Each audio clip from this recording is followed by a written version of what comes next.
Diduga karena masalah harta gonogini, seorang pria nekat merusak mobil dan membakar kios milik mantan istrinya. Di antara keluarganya, pelaku akhirnya menyerahkan diri ke polisi.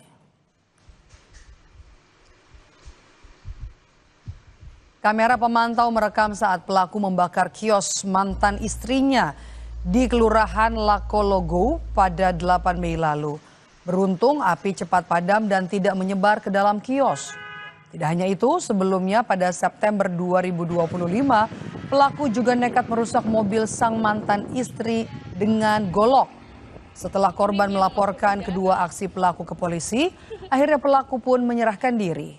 Menurut korban, aksi mantan suaminya dipicu masalah harta gonogini. Kini pelaku telah ditahan dan diperiksa penyidik Satreskrim Polres Bau-Bau.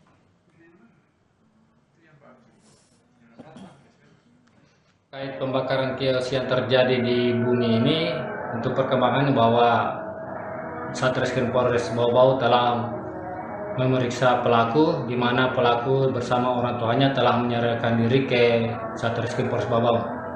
Dan saat ini pelaku dalam proses penyidikan dan pelaku ditahan di rutan Polres Bau-Bau. Seorang pecatan TNI Angkatan Udara ditangkap Satres Narkoba Polresta Bandar Lampung lantaran diduga terlibat dalam jaringan peredaran narkoba dalam jumlah besar.